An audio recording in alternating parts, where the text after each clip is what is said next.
प्यारे बच्चों, 8वीं कक्षा के गणित के पहले चैप्टर प्रमेय संख्याएं के पहले भाग में आपका स्वागत है। अब देखिए कि सभी स्टूडेंट्स का लगभग एक ही क्वेश्चन होता है कि सर आप ये जो कोर्स करवा रहे हो ये कौन सी बुक में से करवा रहे हो।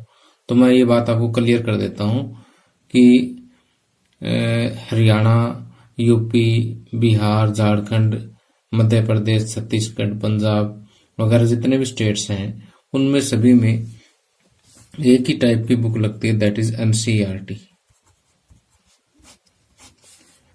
तो हमारे जो लेक्चर होंगे वो एनसीईआरटी की बुक पर आधारित होंगे। ये एक किस्म से हम ये कह सकते हैं कि गवर्नमेंट बुक है। इसके अलावा अगर किसी स्टूडेंट के स्कूल में अगर कोई प्राइवेट पब्लिकेशन की बुक भी लगवा रखी है तो भी वो एनसीईआरटी पर ही आधारित होती है, यानी जो मेन बातें हैं, मेन कंसेप्ट है, जो टॉपिक है वो हर एक बुक में सेम मिलेंगे। तो आपको कोई चिंता करने वाली बात नहीं है। तो आप यहाँ से अपना कोर्स निसंकोच शुरू कर सकते हैं। और जिस बुक में से मैं करवा रहा हूँ उस बुक की पीडीएफ का जो लिंक है वो आपको इसी वीडियो के डिस्क्रिप्शन में मिल जाएगा। तो अब मैं आपको ये बता देता हूँ कि मेरा पैटर्न क्या रहेगा करवाने का। कि सबसे पहले जो है मैं सीधा एक्सरसाइज भी नहीं आऊंगा। एक्सरसाइज के बजाय जो है पहले तो चैप्टर में जो बेसिक बातें हैं, मुख्य बातें और नियम जो है वो मैं आपको करवाऊंगा। बेसिक कंसेप्ट से आपको इंट्रोड्यूस करवाऊंगा ताकि आपका एक बेस बन जाए। उसके साथ साथ जो है बेसिक कंसेप्ट के साथ छोटे छोटे क्वेश्चन दिए होते हैं जो एनसीईआरटी बुक में प्रयास कीजिए या ट्राई योरसेल्फ के नाम से दिए हुए होते हैं। उसके बाद एक्सरसाइज से पहले कुछ उदाहरण दिए होते हैं, वो उदाहरण हम करेंगे। उसके बाद हम एक्सरसाइज तक पहुंचेंगे और एक्सरसाइज का एक एक क्वेश्चन हम यहाँ पर सॉल्व करेंगे। तो ये सही मेथड होता है मैथमेटिक्स सीखने का। अब कुछ से स्टूडेंट्स गलती करते हैं कि सीधे एक्सरसाइज पे आ जाते हैं, तो वो रॉन्ग मेथड है। बेस्ट मेथड यही है और अगर हम इस मेथड से हम करेंगे तो आप बहुत ही अच्छा मैथमेटिक्स कर पाएंगे। और उम्मीद करता हूं कि अगर आप यहाँ से पढ़ेंगे तो आपके मैथमेटिक्स में 100 आउट ऑफ 100 जरूर आएंगे। तो आइए शुरुआत करते हैं फर्स्ट चैप्टर प्रमेय संख्याएं। तो आइए सबसे पहले मैं आपको 4 प्रकार की संख्याओं से परिचित करवाता हूं, जिनमें से पहले 3 प्रकार की संख्याएं जो है आप कक्षा 7 तक पढ़ चुके हैं और चौथी जो है प्रमेय संख्याएं जो हमारे इस चैप्टर का नाम भी है, जो हमें अभी स्टडी करनी है। तो सबसे पहले हम देखते हैं कि प्राकृत संख्याएं क्या होती हैं। कि जो गिनती वाली संख्याएं हैं जो 1 से स्टार्ट होती, 1, 2, 3, 4, 5 और आगे तक चलती रहेगी, ये जो संख्याएं हैं ये क्या कहलाती हैं? प्राकृत संख्याएं कहलाती हैं। और इसको इंग्लिश में हम नेचुरल नंबर बोलते हैं। क्या बोलते हैं? Natural number. ओके। अब देखिए कि यदि हम प्राकृत संख्याओं के समूह में 0 और मिला दें, ठीक, प्राकृत संख्याओं के समूह में 0 और मिला दें तो ये क्या बन जाती है? पूर्ण संख्याएं बन जाती हैं।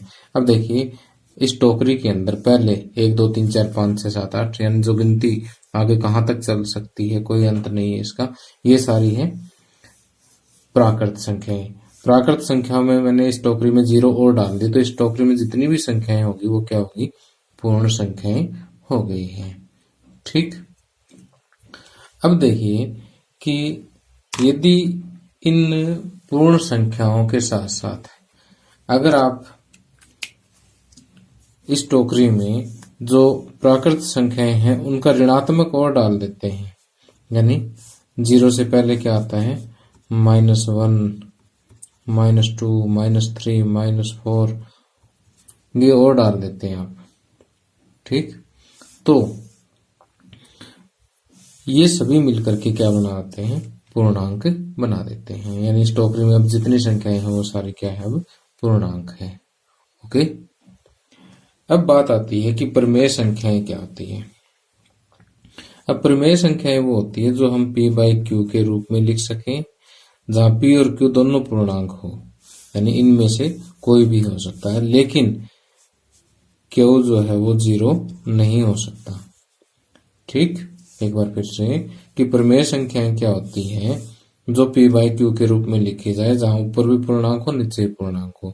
थोड़ा सा और आसान भाषा में समझाता हूँ कि ऊपर कोई भी इसमें से एक पूर्णांक उठा लीजिए, जैसे मान लिया मैंने 3 उठा लिया, क्यू दूसरा कोई भी पूर्णांक उठा लो, 5 उठा लिया जैसे, तो 3/5। अब नीचे देखो 0 नहीं है ना, तो इसका मतलब 3/5 क्या होगी, एक प्रमेय संख्या हो गई है।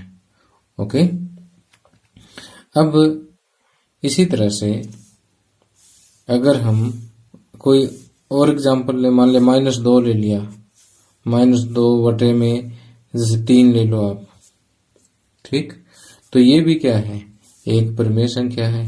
अगर मैं लेता हूं 5/0, तो क्या इसको प्रमेय संख्या कहोगे? बिल्कुल नहीं कहेंगे, क्योंकि इसके परिभाषा के अनुसार क्या नीचे 0 आने नहीं चाहिए। ओके।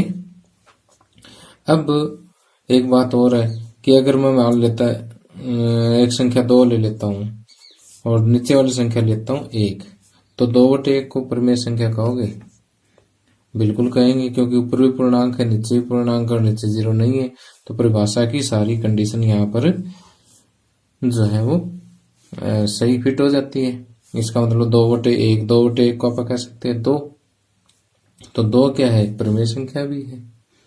ठीक, तो जितने भी पूर्णांक हैं यहां से हम ये कह सकते हैं, क्योंकि सभी के बटे में आप एक एक लगा सकते हैं, एक एक लगा देंगे इसके नीचे, तो इसका मतलब वो सारी प्रमेय संख्या है।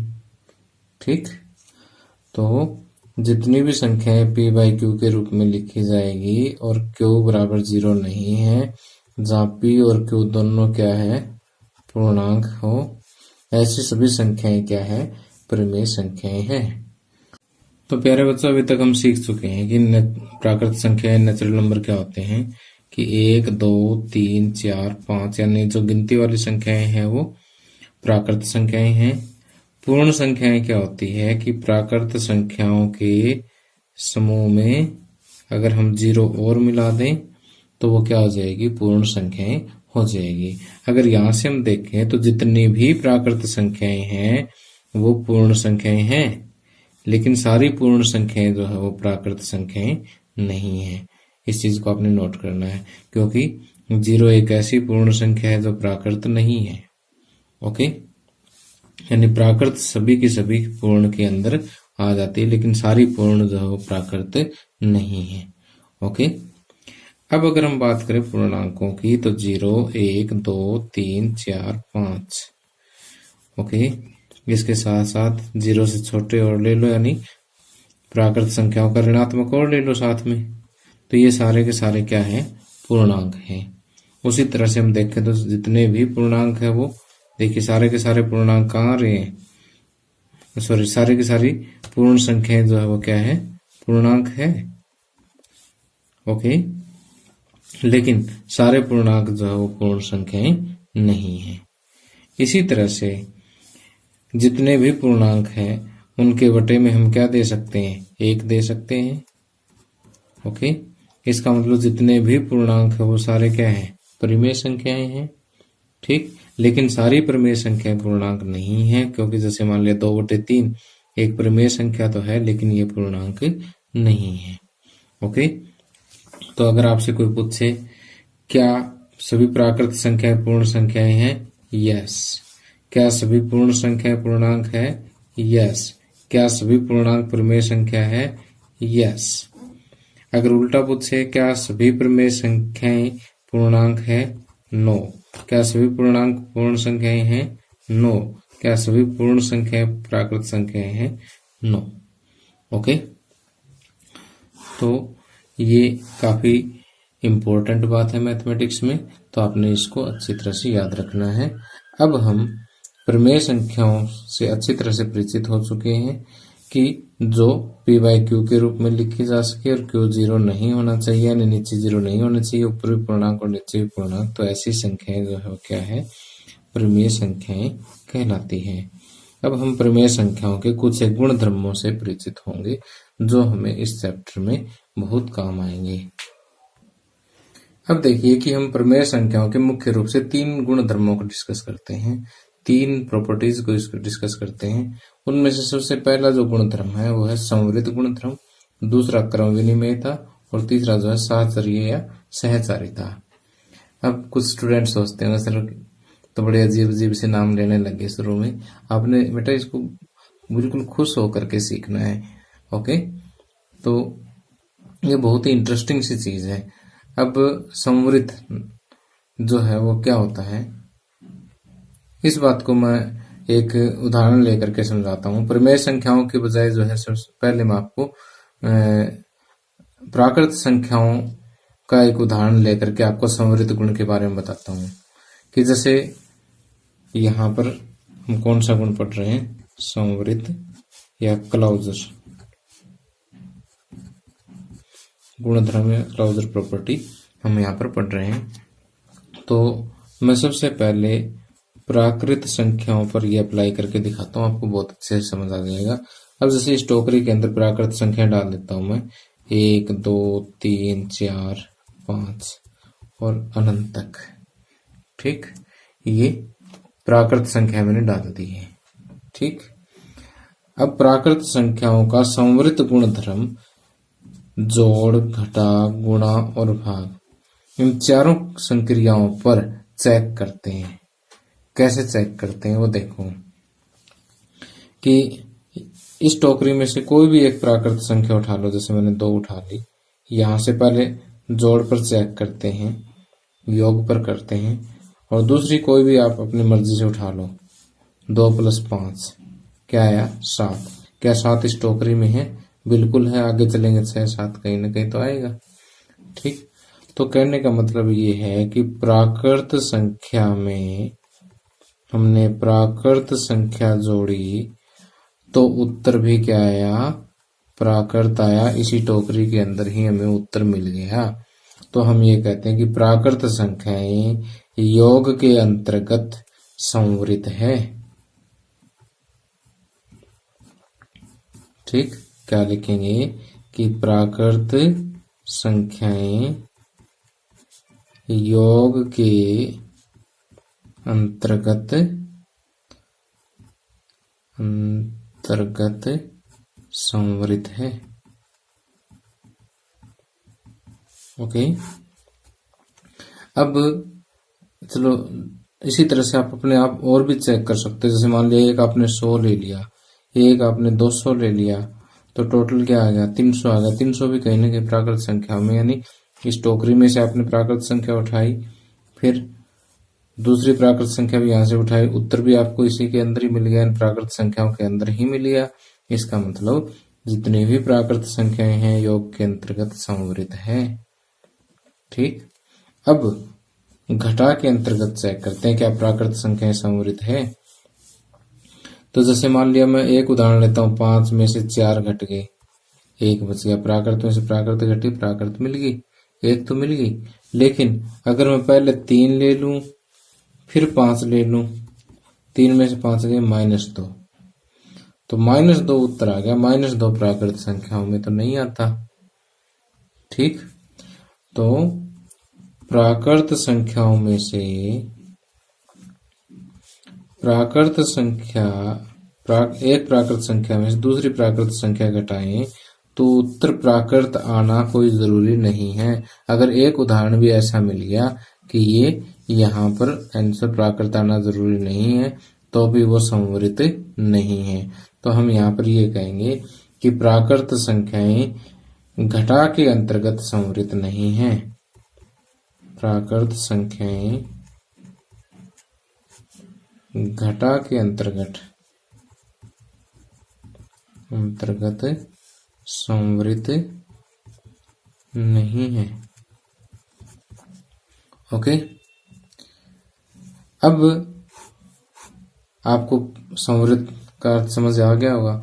संवृत जो है किसी भी संख्या के प्रकार और इस संक्रियाओं के ऊपर चेक किया जाता है। इसी तरह से गुणा के अंतर्गत अगर आप देखोगे तो जैसे मान लीजिए यहाँ पर कोई भी आप 2 प्राकृत संख्याएं लेकर के गुणा करोगे, 2 5 10, प्राकृत को प्राकृत से गुणा करोगे, प्राकृत आएगा।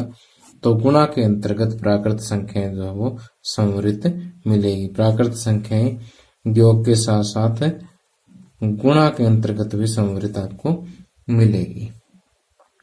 ठीक, अब भाग के अंतर्गत अगर आप चेक करोगे तो देखिए कि जैसे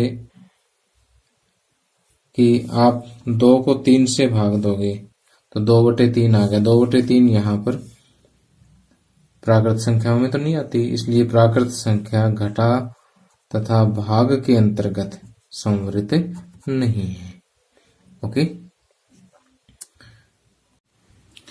तो प्यारे बच्चों, जैसे अभी हमने चेक किया था कि प्राकृत संख्याएं जो है योग के अंतर्गत संवृत है, व्यवकलन यानी घटा के अंतर्गत जो संवृत नहीं है, गुणन के अंतर्गत जो है संवृत है और भाग के अंतर्गत संवृत नहीं है। तो जैसे हमने प्राकृत संख्याओं पे इसको चेक किया है, उसी तरह से आपने पूर्ण संख्याओं पर भी इसको चेक करना है। 0, 1, 2, 3, 4, 5 एंड सो ऑन। तो पूर्ण संख्याओं पे कैसे चेक करेंगे कि पूर्ण संख्याओं में से अगर हम कोई भी एक संख्या उठाएं, योग के अंतर्गत है तो उसमें योग करके कोई दूसरी संख्या देखें। ठीक, तो ये आपको पता है कि पूर्ण संख्याओं में पूर्ण संख्या जोड़ने पर हमेशा क्या आएगा, पूर्ण संख्या ही आएगा। तो पूर्ण संख्या योग के अंतर्गत संवृत है, तो हम यहाँ पर लिखेंगे हाँ। जबकि व्यवकलन के अंतर्गत अगर हम 2 में से 5 घटाएंगे तो -3 बचेगा और -3 आपको पता है पूर्ण संख्या नहीं होती, तो ये व्यवकलन के अंतर्गत संवृत पूर्ण संख्या व्यवकलन के अंतर्गत संवृत नहीं है। जबकि गुणा अगर हम करें तो देखिए पूर्ण संख्या को जब पूर्ण संख्या से गुणा करोगे तो पूर्ण संख्या ही आएगा। तो हम ये कह सकते हैं कि आप और भी कोई एग्जांपल ले सकते हो, जरूरी नहीं कि 2 और 5 ही लें। जैसे मैं 1 और 100 ले लेता हूं तो 100 आएगा। 100 भी क्या एक पूर्ण संख्या है। तो पूर्ण संख्या जो है गुणन के अंतर्गत संवृत है। अगर है तो इसको हम हाँ लिखते हैं। ठीक, और प्राकृत संख्याओं की तरह से भाग के अंतर्गत ये संवृत नहीं है। जैसे मैं 1 को 2 से भाग देता हूं तो 1/2 देखिए पूर्ण संख्याओं में नहीं आता, जबकि 1 और 2 दोनों पूर्ण संख्याएं हैं। जबकि अगर मैं 1 को 0 से भाग करूं तो देखिए ये भी पूर्ण संख्या, ये भी पूर्ण संख्या, तो ये तो परिभाषित ही नहीं है। तो इसका मतलब जो है पूर्ण संख्या भाग के अंतर्गत संवृत नहीं है। ओके, अब अगर हम पूर्णांकों की बात करें 0, 1, 2, 3, इनके साथ साथ प्राकृत संख्याओं का ऋणात्मक। ठीक, तो अगर ये पूर्णांक देखें तो ऊपर वाले दोनों की तरफ से ही योग के अंतर्गत संवृत मिलेंगे, गुणन के अंतर्गत भी संवृत आपको मिलेंगे।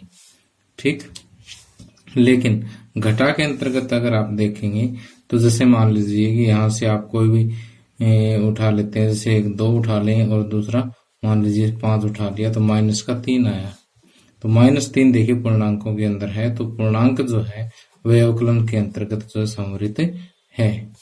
जबकि भाग के अंतर्गत ऊपर वाले एग्जाम्पल आप ले सकते हो, उनकी तरह से जो है ये संवृत नहीं है। ओके, अब परिमेय संख्याओं की अगर हम बात करें तो परिमेय संख्याओं में जैसे आप कोई भी परिमेय संख्या ले सकते हैं 1/2 + 1/4। तो इन दोनों का अगर आप टोटल करोगे, जैसे एक परिमेय संख्या में दूसरी परिमेय संख्या हमने ऐड करके देखी, इनका दोनों का लघुत्तम आ गया 4। 2 + 4 को 4 से भाग दोगे 1, 1 एकम 1 आ गया 3/4। तो आपने देखा कि परिमेय संख्या में परिमेय संख्या जोड़ने पर आंसर भी क्या आता है, परिमेय संख्या आता है। तो परिमेय संख्या योग के अंतर्गत संवृत है। अगर संवृत है तो हम हाँ लिखते हैं। और इसी तरह से अगर आप किसी एक परिमेय संख्या में से दूसरी परिमेय संख्या घटाते हैं तो देखिए कि एलसीएम 4 को 2 से भाग दिया 2, 2 एकम 2 माइनस 4 को 4 से भाग दिया 1, 1 एकम 1, 1/4। कि जब परिमेय संख्या में से परिमेय संख्या माइनस की जाती है, घटाई जाती है, तो उत्तर भी क्या आता है, परिमेय संख्या आता है। तो हम ये कह सकते हैं कि परिमेय संख्याएं व्यवकलन के अंतर्गत क्या है, संवृत है। संवृत है तो यहाँ पर हम क्या लिखेंगे, हाँ लिखेंगे। ओके, इसी तरह से आप गुणा भी करके देख सकते हैं। ठीक, गुणा भी अगर आप करोगे तो जब एक परिमेय संख्या को दूसरी परिमेय संख्या से गुणा करते हैं तो आंसर जो है वो प्रमेय संख्या ही आता है। तो गुणन के अंतर्गत भी प्रमेय संख्याएं क्या है, संवृत है। अगर आप इसमें से कोई एक माइनस के ले लेते हो तो उत्तर माइनस में आ जाएगा। तो अब भी क्या है, ये प्रमेय संख्या है, कोई चक्कर नहीं है इसका।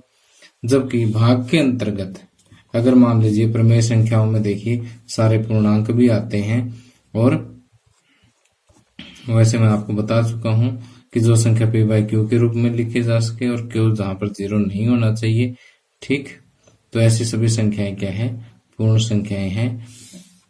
तो अगर मैं मान लीजिए एक प्रमेय संख्या ले लेता हूं 2 और दूसरी प्रमेय संख्या ले लेता हूं 0, 2 को 0 से भाग करना जो है अभी तक गणित में परिभाषित नहीं है और वो प्रमेय संख्याओं में नहीं आता।